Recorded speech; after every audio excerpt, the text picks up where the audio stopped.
Hi, this is Marcelo Aller at BioInsights, the podcast where we're going to talk about data and how it impacts sports, physical therapy, health, and well being. I'm really looking forward to this conversation. So, with no further ado, I'll have Evan introduce himself and Michael. Thank you very much for having us on, Marcelo. I'm Evan Magnusson, co-founder and COO of Valor Biomechanics. We're a startup here in Austin, Texas. Started at the University of Virginia with some of my engineering colleagues, and now work with some of the top NCAA professional sports teams, as well as some of the best high performance facilities out there. I'll pass it over to Michael? Michael. Um, Thanks for having us, Marcelo. It's Michael Macri, Director of Performance Science at Valor Biomechanics. Originally from Australia, so I'm in the great state of Texas here in the US, and originally worked with Olympic swimmers and divers after Beijing in a sports science capacity. I'm a first generation Aussie. My parents are from Italy, so I've really learned that immigrant mentality of hard work and discipline, and I feel like that sort of brought me benefits as a coach. Worked in 3 years before I got my first gig. Worked 3 years unpaid. Is like sort of like a Uh, things that they expect you to do. Is like the unwritten rule in the world of strength and conditioning, right? And then I was very lucky to um, you know become the sports scientist and head trainer in the National Rugby League for a team called the South Sydney Rabbitohs. Which, when I talk to a lot of Americans, I like to say that it's the club is owned by Russell Crowe. So got to see Uncle Rusty around the joint at times, and it was a period of success for us. So we were very fortunate to experience some trophies while I was there, and then I transitioned over to the US. Um, Worked with Baylor University under Matt Rule with their football team, and was also exposed to some high level Olympians on the track and field side. And moved down to Austin. And worked for director of performance for a major league rugby team over there. And then the pandemic happened, and we all sort of know what happened there. And that was sort of where Evan and I sort of found ourselves, meeting with each other. While I was sort of, in the sports tech world, coaching my own athletes, consulting with pro and college teams on the sports science side. So it's been a real cool journey for me over the last, 16, 17 years, and also the last almost 8 years in the US. So, it's really exciting to talk with you and yeah, just, spend, see where the conversation goes. yeah, what I'm really excited about is, we overlap in that we both have experience in the industry, and I think the last time we spoke, we were talking about um, how, specifically, your product and how it's helping athletes and coaches in movement assessment, and it's something that I think, you know, let's start there and let's start with how did you guys come up? Well, Evan, I think is how more appropriate to answer this one. In your engineering side, is this something that the community that you wanted to service? Because like Yeah, I don't, not most engineering programs are not giving up 3 years of their time working free. absolutely. Yeah. So back at the University of Virginia, we were originally working on a virtual reality exoskeleton. I think we learned that we're a little ahead of our time. I mean, you saw the Apple Vision Pro headset; they're discontinuing it. It's still kind of early.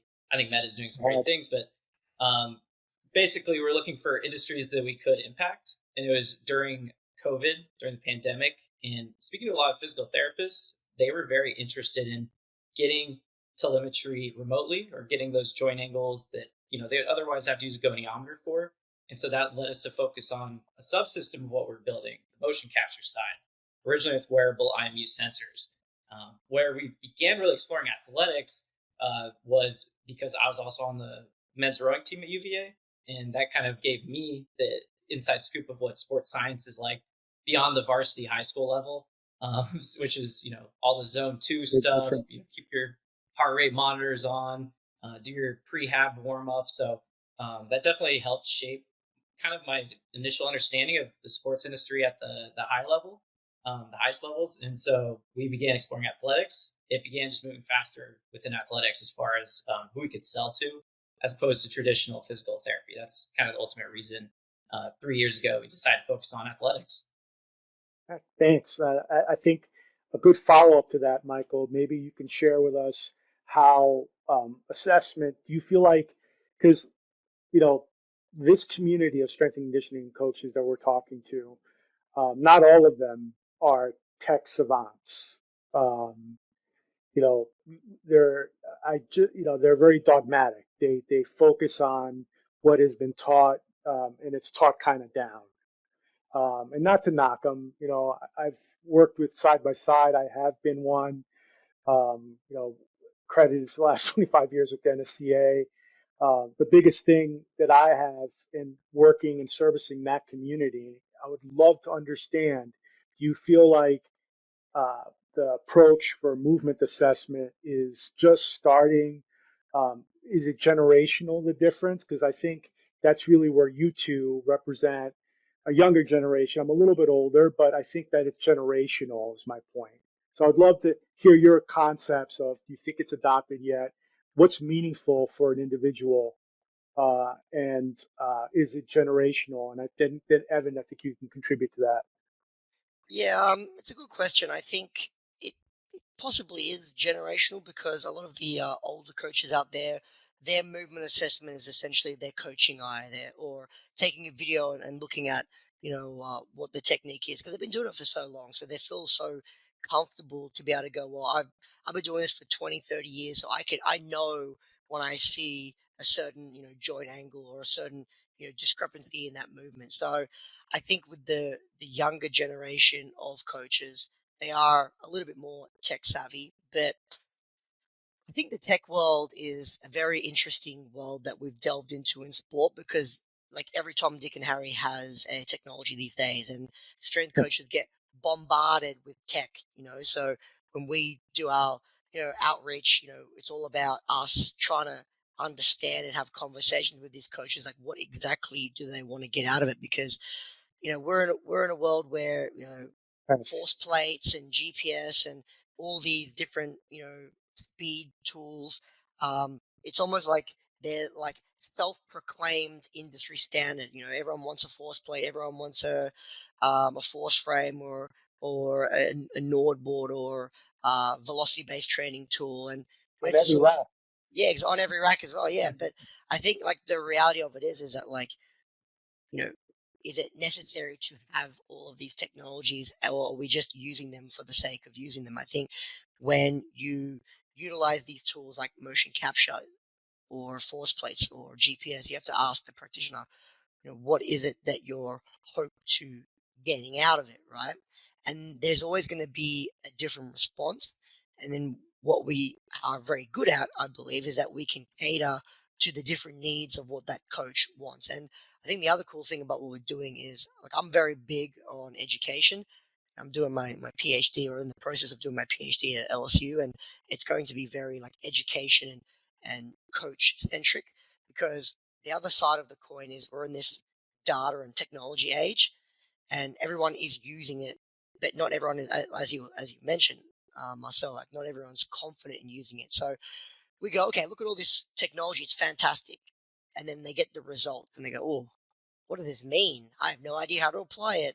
And I think that scares a lot of these coaches that aren't tech savants, right? And what we're trying to do is contextualize it and make it easy for those people that aren't the tech savants or they aren't the biomechanics savants to understand the information because this should be for everyone, but it's a very complicated part of technology. Like biomechanics is not an easy thing to understand.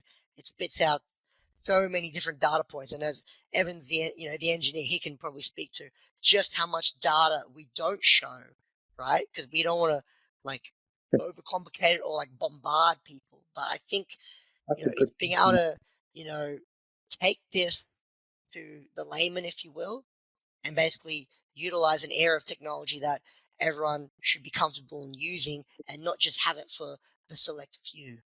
Michael's being polite. I would refer to those people as plate heads, but uh, so that's a great question, Evan. Like on the frame of the computer engineering side of this, obviously you shared with us that you were a rugby player. Did did that process influence everything that you built in there? Because I imagine working with a colleague like Michael and putting you and then the rest of your team, this kind of has been a process in that journey. Yeah, How absolutely. can you share with us on that? Absolutely, yeah. And I was between rugby and rowing, but I ultimately chose rowing just because didn't want You to want get to a get hurt. concussion in college. In high school though, it was fun. Yeah, But yeah. So I mean, I also start with like, I mean, the Steve Jobs pitch for this would be you can have an expert biomechanist in your pocket, right? Because like Michael said, biomechanics is a whole entire field that, I mean, yeah, even someone like me is like trying to learn. We have other people on the team, kind of like you're mentioning. Like we definitely lean heavily on Michael Macri. We lean heavily on Bob Alejo, as well as our probably. internal, yeah, our I remember, internal. I remember meeting him. Not sorry to interrupt you. Very good. You let him know hello next time. But I remember meeting him when he just hit came back post athletics age when he was there, and he used to always hear it. He's like, "No, I'm not going to talk about the aerogenic age that was going on at that time." But Yeah. he's a great individual because there's a guy who has so many years of in being in this industry, and he's adopted technology. Which Mm-hmm. kudos to you guys because that's a big feather in your cap. But go ahead. Yeah. 100%. It's like beyond the scientific understanding and making it easier.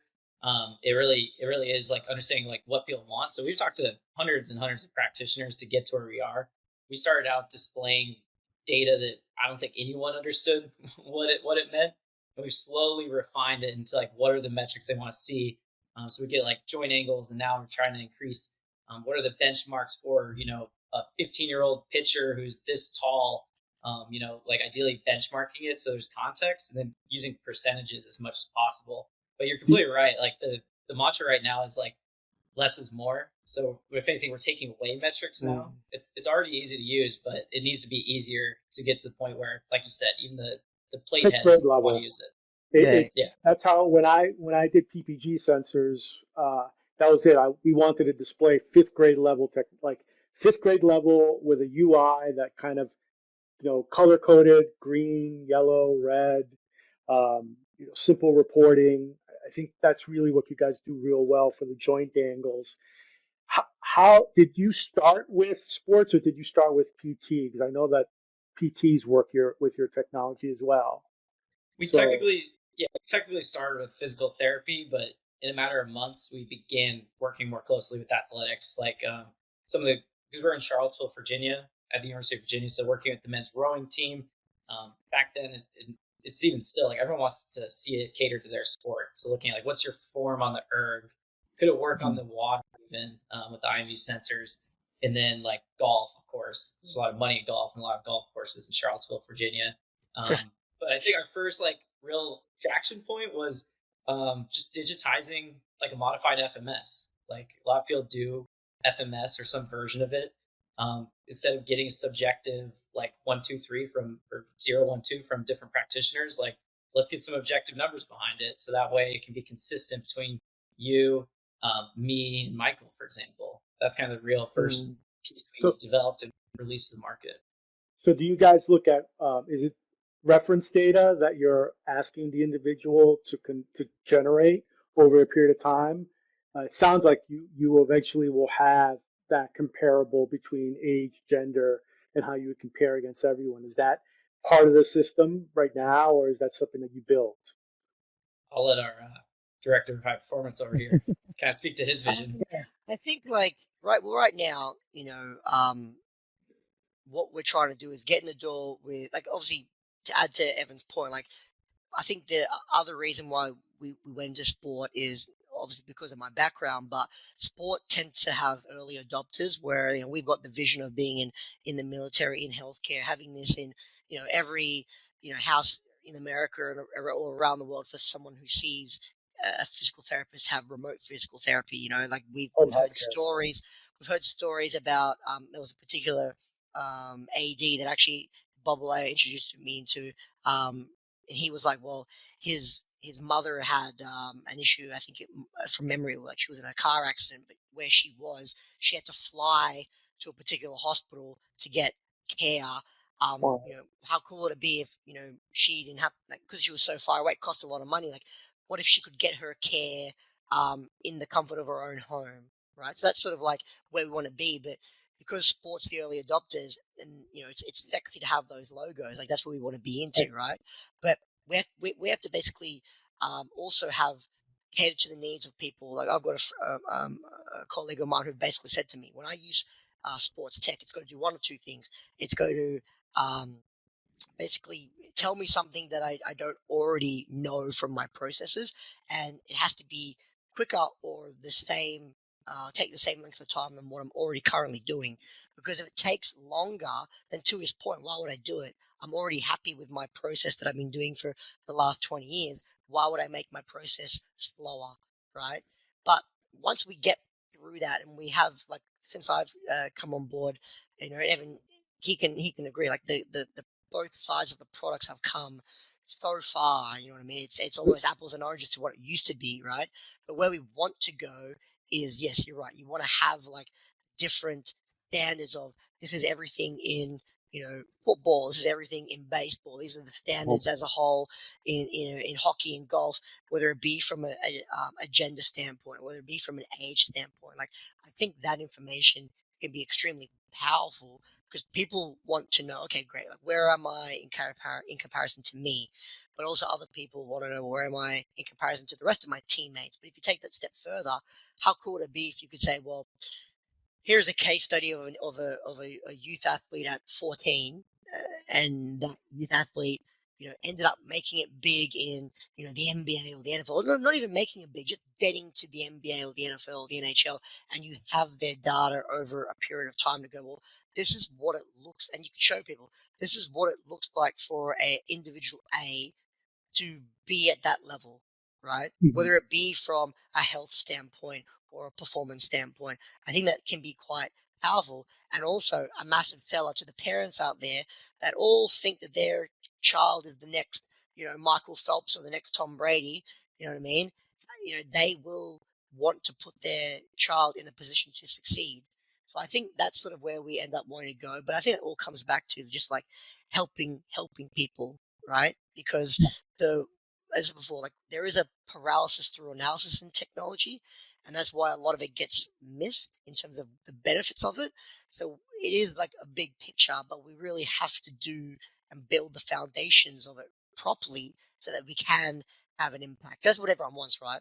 Everyone wants to have an impact in their field, and I think with our mindset that we're on the way to do that.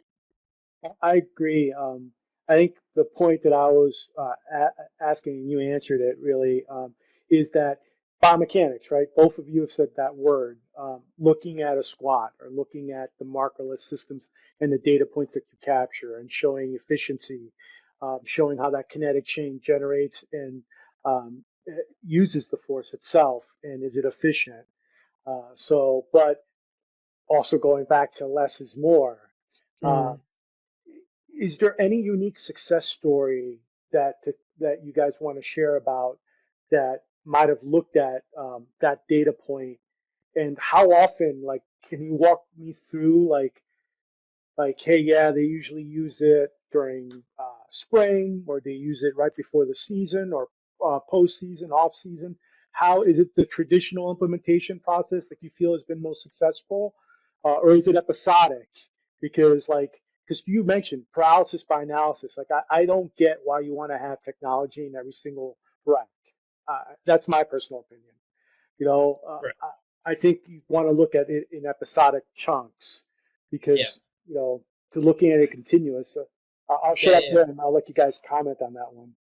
I could give two examples. I guess one would be on the injury mitigation side. Of course, reducing the risk of those non-contact injuries, not necessarily saying, "Oh, you can prevent injuries," like Yeah. everyone wants to say. But a good implementation we've seen of that will be when teams get baseline assessments 3 to 4 times a year if they can. So kind of thinking about, like, especially collegiate programs. Kind of, let's say baseball, for example, right? You can get it early on in the fall, do some training, do it again before spring ball, during winter ball, and then kind of right before the season starts. So that way you have kind of their benchmarks as far as like, shoulder, elbow, rotation, flexion, for example. You could look at how do they jump, how do they do squats and whatnot. What we found is that with a lot of the teams we work with, about 15% of athletes are kind of in that red. Like you should definitely be giving them some form of intervention tailored to their unique needs. We can't speak to if like it's really had an impact, of course, but the practitioners that use it tailor the program to their athletes. We've seen, and we won't take credit for it, but like ASU volleyball before they're using us, they had an okay record.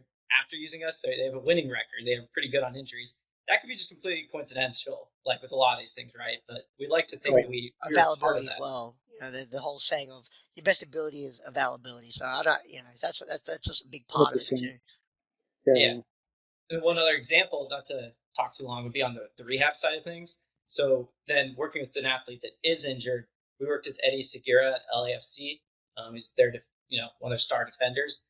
And we worked with him to take data every 2 to 3 weeks. Really, he was able to do it on his own, I should note, back with the sensors in early So 2023. patient monitoring example. That's phenomenal. Exactly. 100%. And then we'd go back and forth with him, his trainer, and then our biomedical engineer, my co-founder, D.A. Parikh.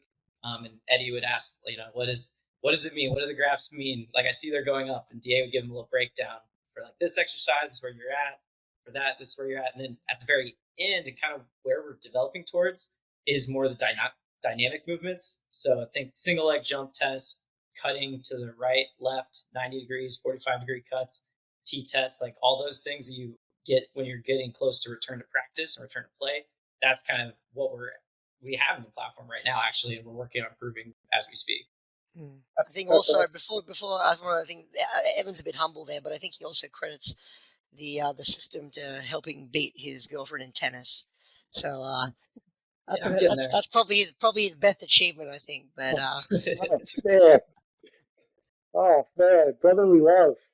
So so that kind of I want to dive a little bit deeper into that because I think um, like that's a phenomenal use case because it could be any camera, right? So it could be any phone. Um, do, do you have to at least educate the athlete or let's say the patient? Do they have to have a tripod? Is it recommended in specific distance so they get, they get the most out of it? Because obviously, this close to where I'm at my camera, you're not going to get my hips, not going to get my legs. Absolutely, So yeah. uh, There's some quick constraints for you. Would be it does have to be an iOS device right now, iPad okay, or iPhone. So sorry, any Android users, we'll get there eventually. But yeah, an iPad's $300 on Amazon. yep. So And of it's a course we want to, standard, in my opinion, yeah, because it's stable. People need to understand the whole product development side of this. And that in itself is a podcast in itself. But yeah, go yeah. ahead. But yeah, Yeah. tripod, you want it kind of, we say belly button height and then 10 to 30 feet away. So we do have a window, especially for the more dynamic stuff, but it's really just that easy. Just one device as well. Awesome. So, what are some of the challenges in kind of like implementing this into like traditional sports environments? What's been that biggest challenge? I think Michael, I think you could probably lead off with this one, and then yeah, Evan, you could talk probably about the development side of this too.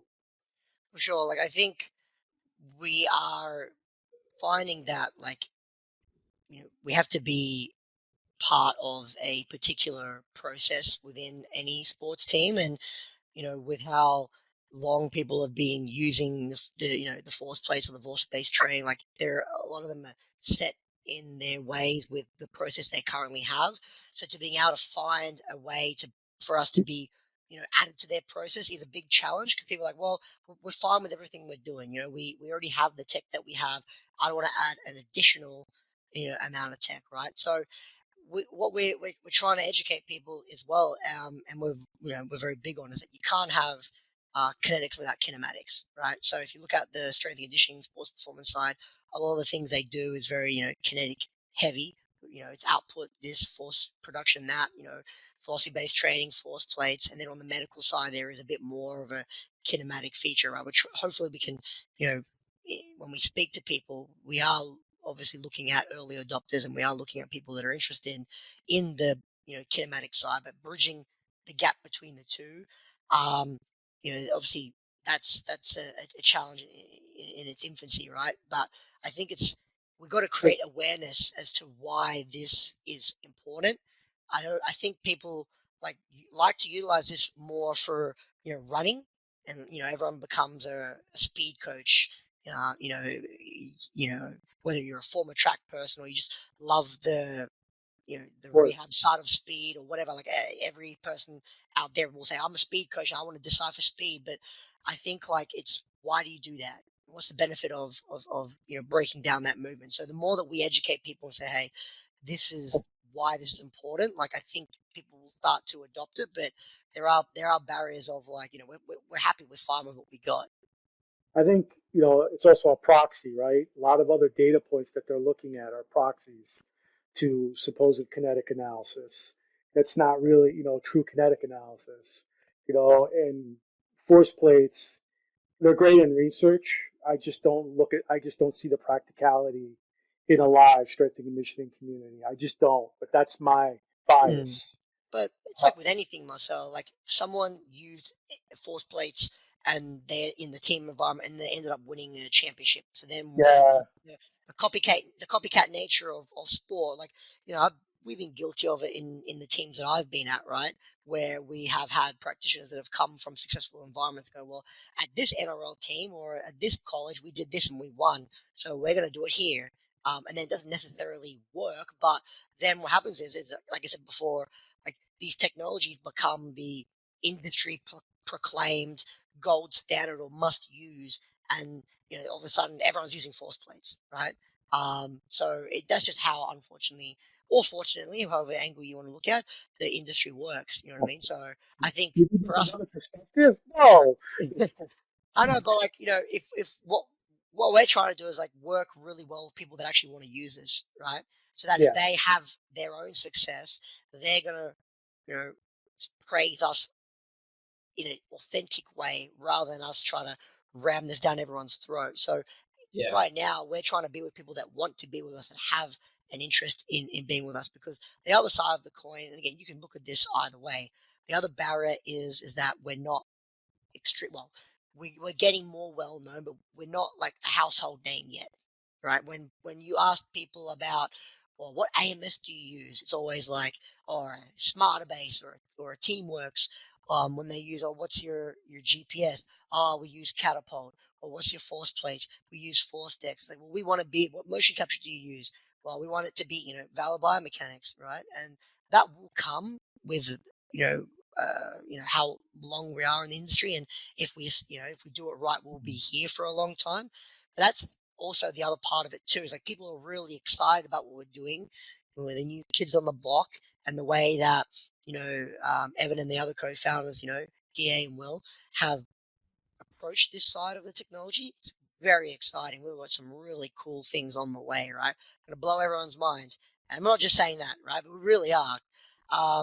But we need to sort of, once we get there, then we can. But right now, we need to prove to everybody that we are not just another, you know, Yeah. company that's just trying to take your money and does the same thing. And we have to earn that trust and respect from the industry, which is why Evan said that we talked to hundreds and hundreds of people. That's part of it.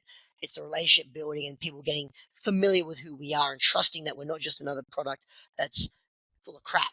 You know what I mean? So we've gone out there and done third-party validations. We don't do white papers because I always say to people, white papers are okay, but white papers are just like, Marcelo, Yeah. I'm a really good, I'm a really good guy, and you're like, what's your source? Well, I'm like, trust me, bro. Yeah. That's what a white paper is. You know what I mean? So N of one. What are you talking about? exactly. So to be able to do that, and then when people say, well, how do you calculate that metric? Well, how did you get to that? Evan and DA, like they're the ones that go, okay, let us deconstruct and show the actual, you know, um, you know, uh, you know, Mathematics behind it. Yeah. mathematical equation behind that. So people will go, oh, well, now you're not just telling me, sorry, it's proprietary, we can't share that, which is just a way of saying, oh, we're gonna get found out here. You know what I mean? So I think all of that will tie into helping us get through those barriers I've mentioned. But it is all a relationship based thing, and us then delivering on our promises, but not promising the world and delivering an atlas, but promising realistic things that people can see being achieved as time goes on. It's also the choice of how you guys want to do business. And if you have that opportunity to do what you're talking about, which is the proper implementation, looking at a startup process, sustainability is important, and technology and enhancement could be done. It's just that what's cost effective and what's your why, what's your purpose, and who are you trying to provide a service to. And I think you guys have been very clear about it in the whole process. Um, you know, Looking at this, I guess this question is really more for you, Evan, on the tech startup side. Um, Mhm. what are some of the things that you're looking at as an entrepreneur that if you were talking to, let's say, another tech company or what did you learn really throughout so far? Yeah. Has this been your first company or has this been your second or third? I mean, I know from knowing companies, I know that they're serial entrepreneurs typically. They've done this either First before. first So go tech ahead. startup. Definitely Okay. first tech startup, and especially within sports. Okay. So, I mean, what have I learned and what I share? I mean, I could write a book, and maybe that will be something. But I mean, it kind of touched on what you guys were just talking about, just focusing on the early majority. Like there will be a lot of people. I think when you show us a technology like this with 3D visualization, it's like no one's gonna say it's not cool, right? Like everyone's gonna say it's cool, but then it's like who do you focus on? Because that's Yeah. what investors at the end of the day care about, that you're making Right. progress. They Yeah. have their experience. They know what progress really is. It's not Right. like just Instagram followers or I talk to, some golf course. It's like, are they making progress? So for us, really focus on the early adopters has been a big thing, and focus, focus, focus. There have been times where, we've overhired and we had to, we've gone through, we've had to let people go just because what they're working on wasn't absolutely necessary. And we're going to run out of money, like to your point. So only Yeah. I can say what we've really learned is with focus, you can become financially sustainable and you can serve your early adopters so that everyone within that pool is happy versus just delivering a kind of crappy product for everyone out there. Yeah. It's And not be it's afraid to make a lot of mistakes because, yeah. like, you talk about, I've been doing this for 17 years, but like I'm not as experienced as someone like yourself, Marcelo, because you're just older than me, right? So, but we've made a lot of mistakes, and there's been times where we've been like, going from this to that, and that's this, and changing focus. But in order for us to be where we are now, we've had to make all those mistakes and go through those hard Right. times.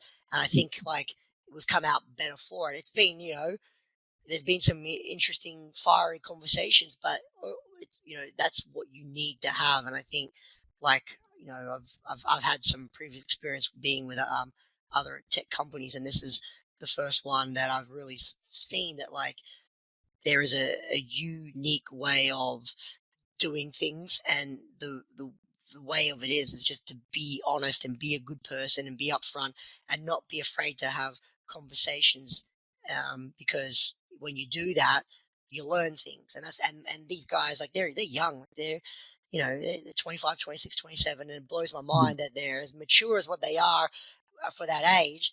And they've been able to basically, this was like a class project that they did in school. You know what I mean? Like how cool is that? You know what I mean? So they probably don't talk themselves up as much as I do, but I look at it and go, well, what was I doing when I was 18, 19, 20? I definitely wasn't developing, software. I was running around being a little bit of a mongrel. I was trying, I was getting on the This wasn't in trees. existence for me, as you said. I'm a senior, so this was not in existence for me. Mm, The biggest thing, I think you are right. I mean, I've seen, they say wisdom happens from making mistakes, right? You learn. Um, but what I've heard from your statement, though, Evan, is that you have learned. You guys have accelerated and focused on what is meaningful to measure. And to your day, you're looking down the road. It's like, well, if we're going to raise, right, as a company, I need to look at bookings. I need to look at this. And I need to make sure that these people have high utilization rates. I need to make sure that there's no churn here and that we're actually servicing the community, but in an authentic way that's based in evidence. Mm-hmm. So, throughout that whole process, and obviously you've amassed, a wide, broad spectrum and a culture that you guys have established. That's what I'm hearing, the culture, especially, and it's a broad age group because you have Alejo on your team as well, who's he's a couple years younger than me. So if he does hear this, he doesn't, next time decide to talk to me sternly. The biggest thing that I think in the tech industry, the challenges is, to service this community. Do you feel like what's the, what does a future of strength and conditioning look like? What does that gym look like? What do you like? Is it in existence now? Do you guys feel like it's in existence now, or it's just starting? Because like I made this comment to a colleague of mine that really technology hasn't changed in the last 20 years, except that it's gotten better battery life, better sampling rates, better data, cloud processing. That was the big term back then. Now it's AI and machine learning. So, Yeah. what are your comments on that? Evan, why don't you kick us off since it's all the tech stuff? Yeah, I mean, well, the one we're really trying to ride is the fact that iPhones and iPads have just gotten so much, smaller, better, faster. More people have them, so more accessible. They're more accessible as well, along with like 5G and Wi-Fi. I will say, like, we are always working to improve the ability for this to work offline, but the gyms that actually have decent Wi-Fi versus not, they will see a difference. Yeah. But those that have just any basic package nowadays, or even the 5G with T-Mobile, like our app works seamlessly for, and that just wouldn't be possible 10, 20 years ago. Big change there. The other one is definitely this AI. So, our domain now is valorvision.ai. We're definitely betting on AI to kind of serve as eventually as like the biomechanist, right? There are a lot of strength coaches who, some that will say they know biomechanics, but they're not necessarily a PhD at biomechanics by any means, and that's okay. They don't need to be. What Yeah. they offer is more important to the industry. They have the people skills, the coaching skills, like the mentorship skills. We don't want to take away from that. We just want to support them with the areas they're maybe not as good at, and they can have Valor Vision AI by their side. That's what I would say. Nice. Michael, what's your comments on that? Yeah, no, I definitely agree. I think like we in sport, but just in the industry or the field that we service individuals, whether it be athletes or the Gen Pop, is that they aren't robots, they're human beings. So their relationship and the rapport is going to be a big thing. But purely from the tech side, like I remember 15 years ago, or probably not as long, maybe 10, 12 years ago, when I first started using force plates, like it was just a single plate, and it was massive. I couldn't even tell you how big it was, but probably as big as my desk here, or half the size of my desk. So, like now you've got the force plates that are like tiny and portable. So, Yeah. to my point is, back then technology was massive. It was in a lab. It was utilized by 3, 4, 5 individuals, and I think the industry is going away from that. People don't want to be in a lab anymore. They don't want to be confined to the four walls of a lab. So we've done our validation, and we're doing some work. We had a published paper that the boys did prior to me coming into the company at the University of Texas. And then we've got some other validations with Arizona State University, Barry University, U of A through Creighton, UVA, and these are all validated against Vicon, right? And Vicon's great, and it's $1 million system, but we're not trying to be a $1 million system, right? Because where Well, everything is going is we want to take the lab outside of the lab and go out onto the decentralized. field. Yeah, go out into the weight room, go out into the training table, go out into the field, onto the court, And because that's where people want to now test. to your point, like you're not taking the agency away from the coach. You're just augmenting it. You're enhancing their ability to work with and service their community better. And I think that's where I think the biggest concerns are in adoption. It's agency, but then also this protection. I call it the fear, uncertainty, and doubt. Everyone wants to throw Mm-hmm. FUD at you. That process of, it's taking my privacy away, or it's trying to replace me. It's just like, you don't understand. Let's take a step back and understand, because this is the benefit of technology, and it's happening. Mm-hmm. We can't put the genie back in the bottle. Um, if we look at the market space, you're studying the market, and if you are not aware that we just had an election, I don't know what rock you're living under, but like you hear AI, you hear Elon Musk's AI, you hear the Meta AI, you hear Perplexity, you hear all these languages, and then you hear cloud-based and blockchain. You see, you have some news in a roadmap like you guys are having that you're anticipating. Is Do you feel like, what do you feel besides AI that you just mentioned is the future of this? Is it VR? Is it AR? What do 100%. you feel? Oh, Yeah, okay. 100%. Imagine, I mean, I know that just getting texts from certain people in my network, they're thinking about getting the Meta glasses, and I mean, I've Yeah, thought about it too, right? me too. They have the camera in there, they have the Wi-Fi in there. Now you Uh, don't even need an iPad or iPhone. Now you're just coaching with your Meta glasses on. Maybe make sure to get some sporty looking ones, and it's just analyzing it all in the back end. You're focused on coaching, and maybe you wait till the data is ready, which ours is ready very quickly, and you break it down on your own time, and then intervene with athletes, so you don't take away from the experience at all. Otherwise, you could be watching their form live and be like, "What am I seeing in your head?" And then you see what Valor Vision's judging, and then you just immediately intervene with the athlete. Or AR VR. This is where I really want to use it. Michael touched on it earlier with tennis. Um, I'm sure there your is a big girlfriend's not going to be population of happy with people. that. There's a big population of people that don't want to go out and pay for golf lessons. Like, I've met many great golf instructors, but I'm an entrepreneur right now. I don't have the money to pay for golf Yeah, lessons. But what if I could pay less, like $10 a month, to download world class tennis instructor? I will stick with golf instructors lessons, do my swings, and get coaching off of both objective data and the subjective things that the coach would tell me. yeah. I've actually had buddies that actually pivoted away from what you guys are doing in the optical space and actually went into just coaching education.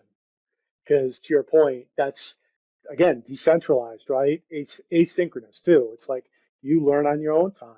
So like now, if you're adding in the data points that you guys are measuring and are able to add in the educational stuff as well, I think that feedback too, that coaching loop is really what I think is really cool.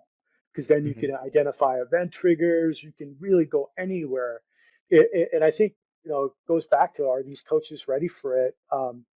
That's why I mentioned, is there a generational difference? And I hate labeling it that way because I'm just basically pointing a finger at my generation too. I feel like we started it at least. Like I saw the advent of Google and phones and seeing the change, and then seeing how IMUs have gotten smaller. We got Bluetooth technology. Now we're to the point where we're seeing AR and VR. Mm. Um, you know, do you feel like this decentralized approach will eventually be something that, like a discussion I had is it'll impact even trials, because the one thing that I've seen is in clinical trials is muscle skeletal injuries. I could see this applying really in fall risk prevention, looking at, and being able to do a mechanical panel of a patient and episodically kind of identify them. It's really cool to see where you guys are at and where you're going to be taking this. I guess to kind of wrap it all up, where do what what's your next big thing? Are you guys focusing on anything for the end of the year? Coaches conference is coming up in a new year. Are you guys going to be at the NSCA conference? What are some things to kind of share with the community? What's next for you guys? Yeah, I'll kick this off. As far as like the product goes, just improving kind of those automated team reports, like I was kind of talking about. We do it a little bit manually for certain programs we work with, just seeing like who's in the bottom 20%, top 20%, like what's the most common things we're seeing. So that'll be out very shortly. And then just adding in the more dynamic movements. So in beta, we now can analyze kinematic sequencing of hitting and pitching. because even it might be good to get the baseline movement screens, but you still want to see how well they do their sport, right? So stuff like that. And then as far as like conferences go, we're open to be at the more like private power forward medical conferences, as well as we are looking at the NSC coaches conference. At some schools, there's some more private ones like Escalate by Tyler Lesher over at UCLA, or just got an invite to A&M's kind of Aggie Performance Summit in June. So looking at those smaller, more community-based conferences where we already have a network. We're actually talking later today, so Oh, that's awesome. exactly Yeah. which ones we're going to go to.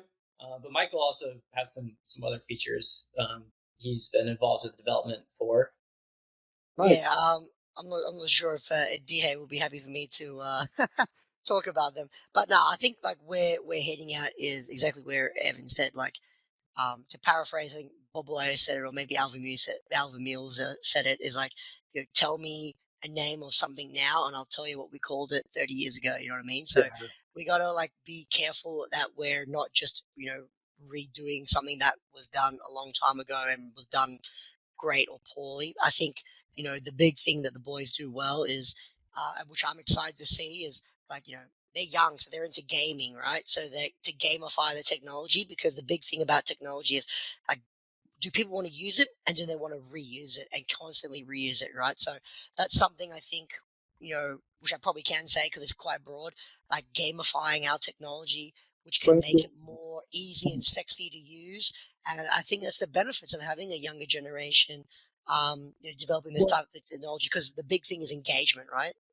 It's all about with Yep. engagement. with engagement, utilization, but also like dual task brain training, that in itself is important to train because that's where really kinematics is about, right? Mm, Am I making a better weightlifter or am I training mm. someone to move more efficiently? Well, to your point there, like it's if you take away like the physiological side, like what Eddie Segura said when we went out and he invited us to the season opener, home season opener, and we had a bit of like an interview him, or and he was basically like, and he said this to Evan and the boys like multiple times. It was the technology was good because I could see my progress and it kept this stimulated, because without my brain stimulated, because injuries are very lonely, right? Oh my You're God, when you yes. get when you get injured, you're shut away in your little own private basement, and you don't see your teammates. So mentally, um, you're like, wow, I'm I hate this. I'm never gonna get back. I miss my teammates. So he was like, I can see my progress, and in my mind, I was like, I'm on the right way, which means I'm mentally ready to now get back. So when I can get back to running, I'm not. He's still gonna be cautious, but I'm not gonna be scared. And I think like developing ways to provide information so that if athletes use it, they can be more mentally sound. So you're now adding the kinematics and the kinetics and the mental component and then everything else. And then Evan was like, there's a potential that we could, add EMG to it, the VR. There's so many different avenues, but what we need to focus on now is doing what we do really well now. Because if you then extend all different ways, you sort of lose the essence of what we are. But the Well, future is really exciting. But we just got to make sure that we are living in the here and now and doing what we do well. Yeah, it's you can yeah, be go ahead. assured we have ideas and a roadmap, but kind of bring it back. We could do anything, can't do everything, so Okay. we're focused. No, that's great. That's really important as a young and up and coming company. That there's many use cases in a business school that I read that talk about it, and really just really the point is that you need to. It's almost like program design. Um, it's not linear, you know. You've got to, it's going to, you're going to have a heavy day, you're going to have a moderate day, you're going to have a light day, but you still have to do those activities. And it's how Mhm. there's going to be days where you're at 80% of this and 20% of that. And, but at the end of the day, it's measured by those KPIs. And, Right. and that's really what that I think, I want to thank both of you. A lot of great information shared. I really enjoyed it. Really enjoyed connecting again. Looking forward to the next time. So Absolutely. maybe after an event, again we'll reconnect. And if we're in the same state, I would love to definitely connect.